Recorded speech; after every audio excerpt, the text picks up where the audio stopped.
Quand on prend un raciste, il devient noir.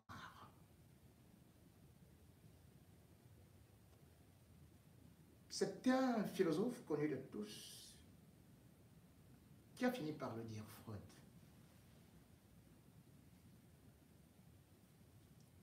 En Tunisie,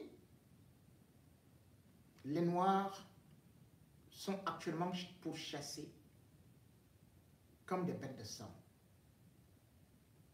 Et particulièrement en tête, ce sont les Camerounais. Les Camerounais, ennemis publics en Tunisie, et pas seulement eux. Tous ceux qui ont cette couleur sont confondus à des brigands, sont considérés comme des trafiquants, des mendiants et sont classés dans le rang des mécréants, mis en rang pour certainement aller dans des refuges brûlants où ils sont entassés comme des moutons brisés. La Tunisie ne cesse de revenir dans l'actualité par sa haine raciale, par sa xénophobie, par la traque des Noirs. La Tunisie ne cesse d'exceller dans l'ironie de l'histoire ou dans la propagande anti-migration de ceux qui viennent de l'Afrique subsaharienne. Profitant de n'importe quel incident, les Tunisiens racistes préfèrent toujours saisir la balle au rebond pour faire des règlements de compte. Depuis pratiquement 2 semaines, c'est une atmosphère inquiétante qui règne en Tunisie. Et on ne dira même pas tout simplement que depuis 2 semaines. On peut même dire depuis le début de l'année. Puisque le président tunisien, Kais Saied, a eu à faire une sortie devant le Conseil de sécurité le 21 janvier 2023 en disant, je cite, que les problèmes de la Tunisie viennent de la horde des migrants subsahariens. Il était allé plus loin en disant que ces migrants étaient à l'origine de l'insécurité, voire de la pauvreté, et qu'ils avaient un plan bien établi. On est donc allé dans une thèse complotiste où le président tunisien a dit que c'était un plan pour que, sur le plan démographique, les Tunisiens de couleur blanche soient mis en minorité et que la Tunisie perde son identité d'un pays arabo-musulman. Comme si les Arabes et les musulmans ne pouvaient être que de peau blanche et non de peau noire. Après avoir dit cela, eh bien la purge a commencé à l'instar de la période d'Adolf Hitler. Beaucoup d'Africains avaient été persécutés, pourchassés de telle sorte qu'il y a eu des rafles de mamans, des enfants séparés, jetés parfois dans des trous à rats, dans des conditions incroyables. On a vu du sang. On a vu des traitements inhumains et dégradants, des insultes. Et finalement, ces Africains avaient perdu et leur emploi et même leur logement. certains dirigeants africains ont immédiatement réagi, à l'instar de la Guinée ou de la Côte d'Ivoire, dès le 24 février, qui avaient décidé donc de rapatrier leurs ressortissants chez eux. Ensuite, c'était la Guinée et le Mali. Le dernier pays à penser à ses ressortissants, c'était le Cameroun.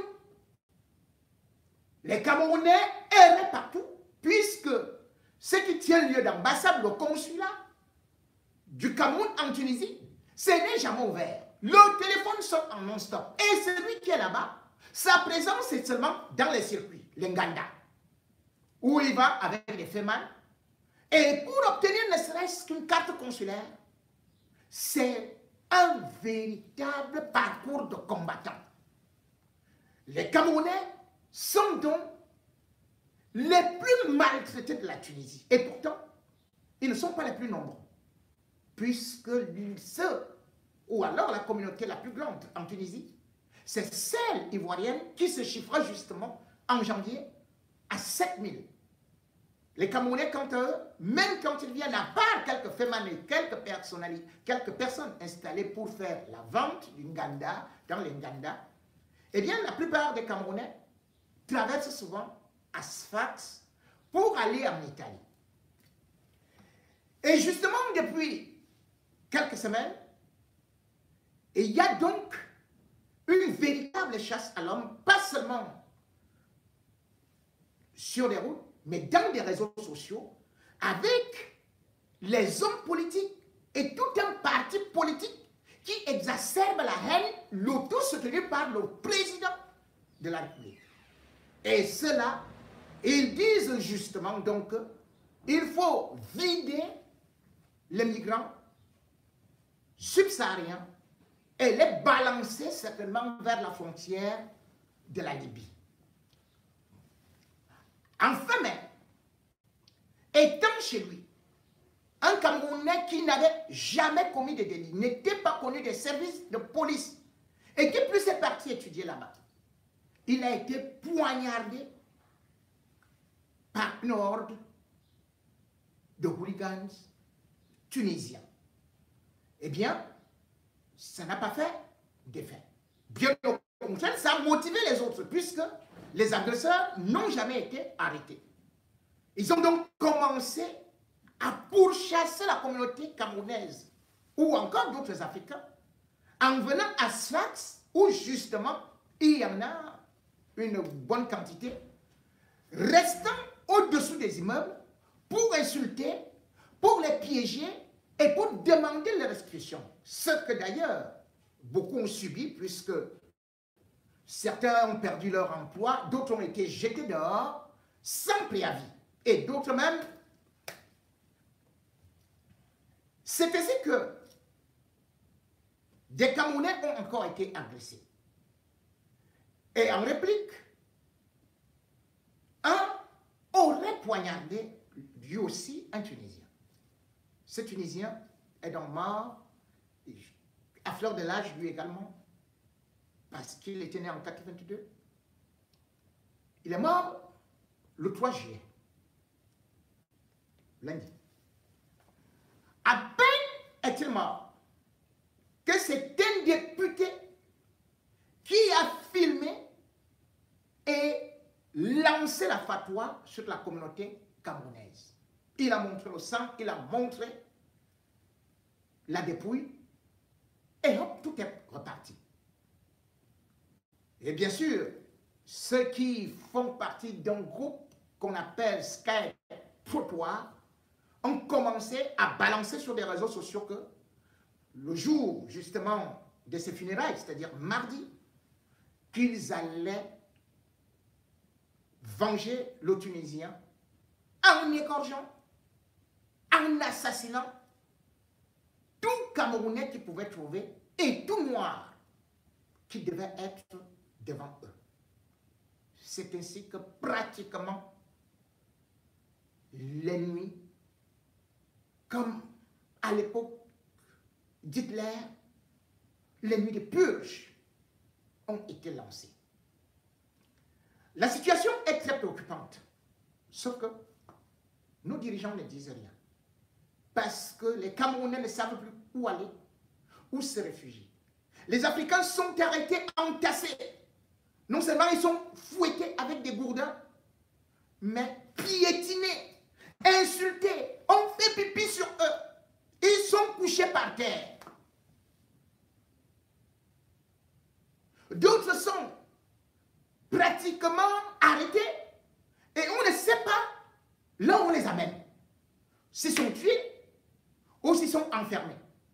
C'est vrai qu'il y a une bonne quantité aussi enfermés dans un centre qu'on appelle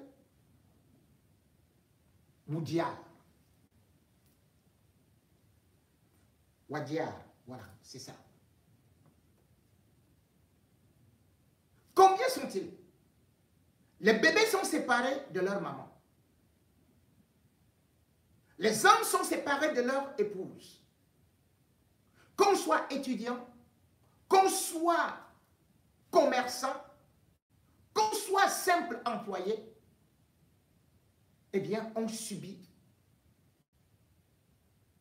actuellement une véritable chasse à l'homme en Tunisie, sans que l'Union africaine puisse réagir, sans que nos autorités puissent réagir. Comment les Camerounais peuvent donc rentrer? Puisque la plupart même n'ont pas de papier. Et puisqu'ils n'ont même pas de carte consulaire, ils n'ont même pas de passeport. Ils vont rentrer comment? C'est une situation douloureuse. Parce que les autres pays, je prends l'exemple de la Côte d'Ivoire, lorsqu'il fallait rapatrier les Ivoiriens, eh bien, Alassane Ouattara faisait des sorties. Et il avait dit, je débloque immédiatement 1 milliard. Et puis il avait dit, pour les 500 qui viennent d'abord, eh bien, ils seront dédommagés.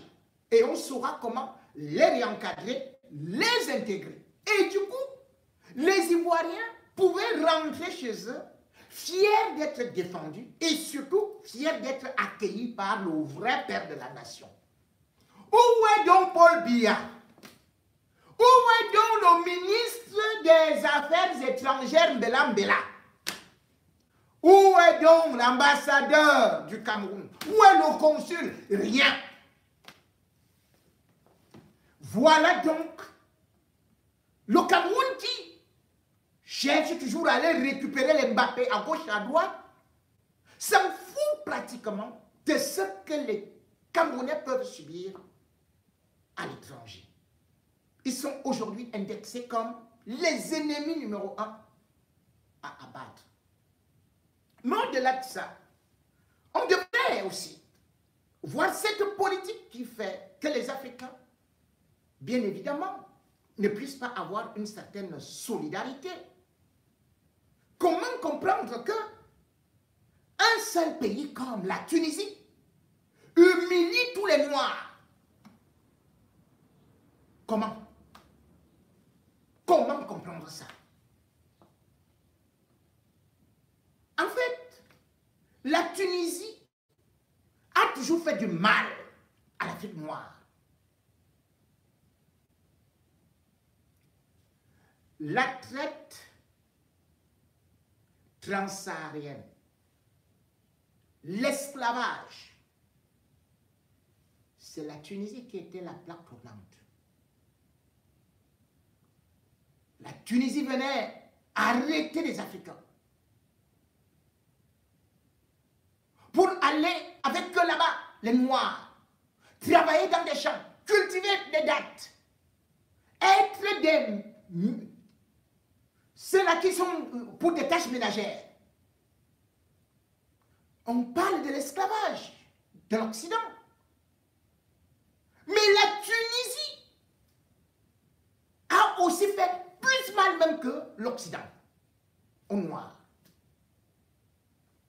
Et cette Tunisie, aujourd'hui, renie cela. Puisque lorsqu'on regarde, en 1840, il y avait 200 000 esclaves africains à Tunis. obligé de travailler, obligé de développer ce pays. Mais aujourd'hui, le président tunisien prétend que ce sont les Africains qui viennent profiter du développement de la Tunisie. Alors que la Tunisie a aujourd'hui 89% du PIB, de son PIB pour la dette. La dette de la Tunisie s'élève à 89% de son PIB. La Tunisie profite de ce qu'on peut appeler les infrastructures qu'elle a su quand même aussi développer sur le plan universitaire. Les Africains ne vont donc pas là-bas gratuitement. Puisque si on regarde selon les statistiques, contrairement à ce qu'on est en train d'avancer, qu'il y a 1 million d'Africains noirs qui ont envahi la Tunisie et que c'est très grave. Mais on ne comptabilise selon les statistiques entre 50 000 et 60 000 Africains noirs en Tunisie. Et sur cela, il y a 21 000 qui sont sans papier. Pourquoi ils sont sans papier? Parce que la Tunisie ne leur permet pas d'avoir ces papiers-là. Et il y a tellement de tracasseries, tellement de choses invraisemblables qu'on ne parvient pas à avoir des papiers, avoir un titre de séjour. Même une femme noire qui accouche, on va lui demander pour l'acte de naissance, l'extrait d'acte de naissance. La Tunisie va exiger 700 dinars, c'est-à-dire l'équivalent de 290 €, donc presque 300 €. Vous voyez ça? Donc on dit à peu près 200 000 francs pour un extrait d'acte de naissance. Du coup, les enfants se retrouvent sans acte de naissance et sont classés directement dans la catégorie des sans-papiers. Quand on parle des gens qui vont profiter, sur les 21 000 dont ils parlent, eh bien, on se rend compte que 7 200 sont des étudiants. Et ces étudiants payent au bas mot une scolarité de 3 000 € par an dans les universités de la Tunisie. 7 200. Et malgré tout, ils se retrouvent souvent sans titre de séjour alors qu'ils payent leur scolarité. La Tunisie refuse de délivrer les titres de séjour. Pourquoi? Parce que après 3 mois, la police t'arrête. La police te dit, oh, tes papiers sont périmés. Et bien évidemment, c'est une amende. L'amende de chaque mois, c'est 70 à 80 dinars. Comment un élève, ou bien quelqu'un qui veut traverser, va trouver cet argent alors qu'il n'a même pas de possibilité pour être employé? Et comme je le dis, ce qui est extraordinaire, c'est que cette Tunisie devrait dédommager les Africains noirs, l'Afrique subsaharienne. Oui, parce que la Tunisie nous a détruit nos ancêtres. Les archives nationales sont là. Et d'ailleurs, ce sont les Anglais qui avaient aboli la traite négrière en 1933, en 1833, qui avaient exigé à la Tunisie d'arrêter la traite des Noirs. La Tunisie était dirigée par un certain Ahmed Bey. Bey s'écrivant B-E-Y. Dans sa cour, il n'y avait que des esclaves. C'est les esclaves qui faisaient tout en Tunisie. Les esclaves noirs. Et c'est Thomas Reed, qui était consul d'Angleterre, qui a dû tourner pour dire aux dirigeants tunisiens, arrêtez, qui a dit Ahmed B. Nous sommes en 1941, il a convoqué parce que les Noirs, parfois les mamans, partaient là-bas se réfugier dans les consulats des Occidentaux avec des enfants. C'est lui qui lui a dit, tu vas arrêter cette histoire-là, cette maltraitance-là. Et puis c'est comme ça que, en 1941, le marché d'esclaves, le plus grand marché d'esclaves d'Afrique noire, là-bas au Maghreb, c'était à Tunis. C'était à Tunis. À Tunis. C'est donc cet Ahmed B qui va d'abord fermer ce marché. Et après, pour faire plaisir aux Occidentaux, il va décréter le 23 janvier 1826 l'abolition de l'esclavage. Ça, c'est ce qui est dit. Mais en réalité, il n'y a jamais eu de document d'affranchissement. On avait affranchi quelques esclaves, mais les Noirs continuaient à être maltraités, à travailler, à faire tout ce qu'on peut voir.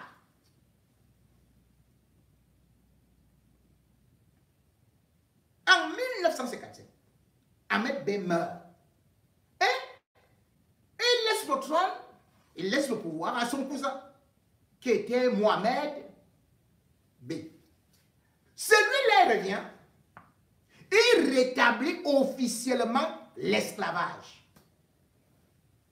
Et si les Noirs ont été sauvés, je dis bien si l'esclavage s'est arrêté, c'est parce que les Tunisiens se sont permis d'aller aussi tenter d'aller faire l'esclavage en Europe de l'Est ou en Europe du Nord en récupérant quelques personnes là-bas, quelques blancs comme la Chine et tout. Sauf que c'est là, quand ils arrivaient comme ils avaient la peau blanche, on leur disait vous pouvez vous marier, vous pouvez même être dans les grandes... Mais les Européens avaient déjà menacé de bombarder les pays du Maghreb. Parce que ce n'est pas seulement la Tunisie qui faisait ça. Les pays du Maghreb faisaient ça. Donc, les Européens ont dit, ils sont venus avec un navire. Le navire anglais a dit, on va vous bombarder si vous continuez à venir nous prendre les gens là-bas pour venir et tuer tout. Disons donc que ceci a été donné. Mais, après cela, on a constaté que Mohamed B, ayant relancé l'esclavage, l'Europe va encore imposer que, arrêtez tout ça, vous devez annuler tout ce que vous êtes en train de faire. Il y a déjà une loi. C'est comme ça que la Tunisie va refaire un autre décret d'abolition. Le 29 mai 1890. Et malgré cela, ils vont toujours continuer dans l'esclavage. La traite des Noirs.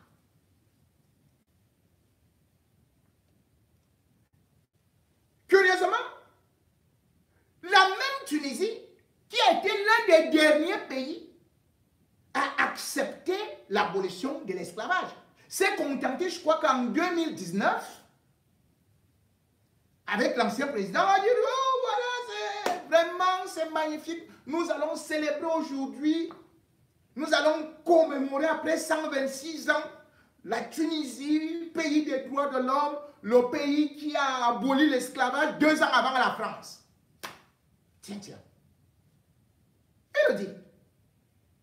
Mais les Tunisiens, ou bien le gouvernement, a tellement mis la haine du noir que même les esclaves qui sont là-bas, qui étaient là-bas, ont laissé des descendants, qui sont des Tunisiens. Comment on les appelle? Jusqu'à aujourd'hui. Ils sont Tunisiens. Hein? Mais sur l'acte de naissance, on écrit Atik. Atik ou Chanouche, ça veut dire esclave ou descendant d'esclaves.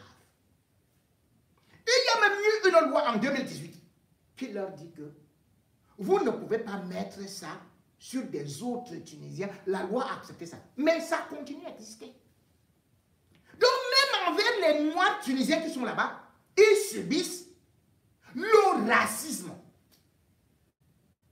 Je vous rappelle que 10 à 15% des Tunisiens ont cette peau, la peau noire.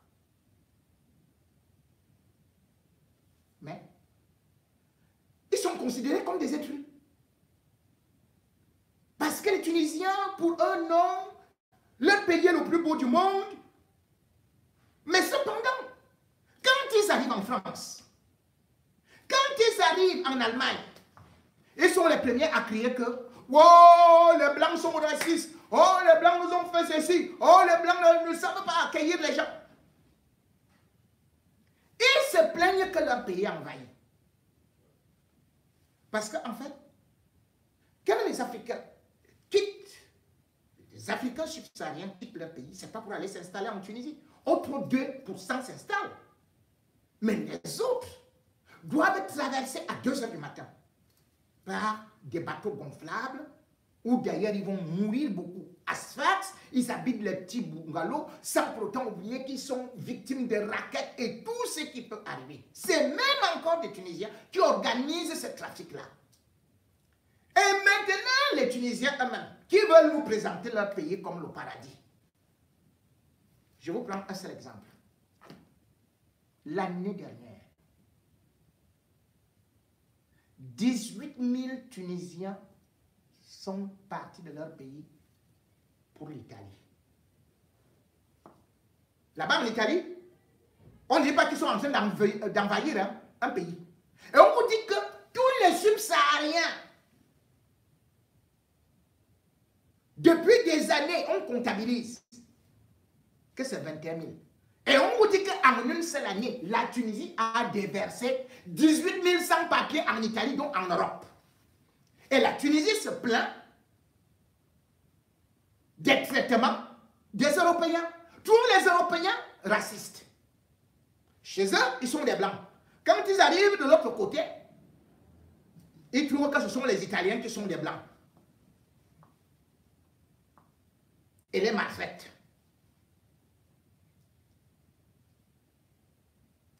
Nous sommes donc devant un cas qui interpelle.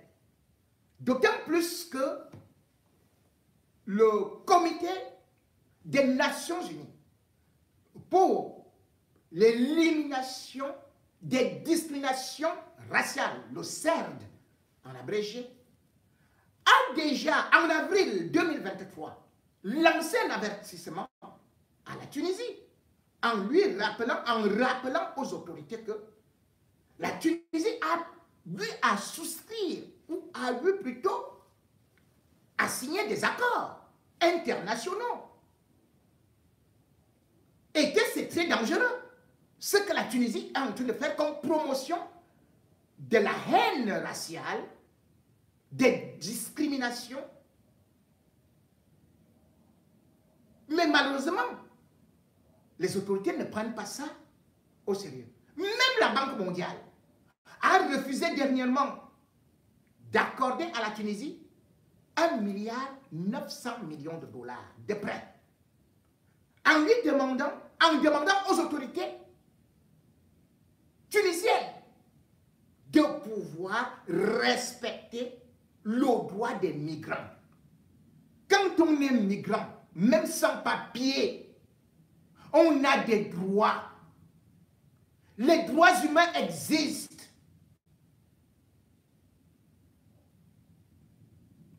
Et c'est pour cela que les États africains, nos dirigeants, qui sont là, feignants et peureux, doivent quand même dire à ces rigolos d'arrêter ça. Comment on pense accepter de nos jours avoir un Adolf Hitler qui dirige un pays comme ce Kais Saied? Oui, la Tunisie a connu des problèmes avec le Covid, avec ceci et cela, et bien sûr avec la révolution de 2011. Les Tunisiens ont réussi à faire partir Ben Ali. Mais était-ce pour faire venir une dinguerie de cette envergure? Était-ce pour venir soumettre encore des Noirs à la barbarie? Pour nous poursuivre comme des bêtes de sang à abattre? Et nous, on reste tranquille? Les Tunisiens peuvent-ils faire ça à des Blancs? Peuvent-ils faire ça aux Juifs? Peuvent-ils faire ça aux Chinois? Peuvent-ils faire ça aux Indiens? peuvent-ils faire ça aux Syriens qui sont les plus nombreux là-bas? Non. Parce qu'ils ont peur des représailles. Mais les Tunisiens le font parce que nos dirigeants sont lâches. Parce que nos dirigeants sont incompétents. Et parce que nos dirigeants non seulement provoquent la fuite des cerveaux, mais sont incapables de parler avec autorité, de défendre leur souveraineté et surtout l'humanité, de défendre leurs ressortissants. Ça sert donc à quoi de dire qu'on a un pays, comme certains disent souvent, qu'est-ce que tu as fait pour le pays? Mais quelles sont les missions régaliennes de l'État? C'est d'abord protéger ses ressortissants. Qu'est-ce que l'État du Cameroun fait par rapport à ses ressortissants? Absolument rien. Qu'est-ce que les autres d'Afrique centrale, de l'Afrique de l'Ouest font par rapport à un petit pays comme la Tunisie qui n'a que 12 millions d'habitants? Oui, 12 millions d'habitants. Rien. Nous voilà donc Camerounais, chassés en Guinée équatoriale, chassés au Gabon, chassés en Tunisie, chassés en Algérie, chassés partout, chassés partout.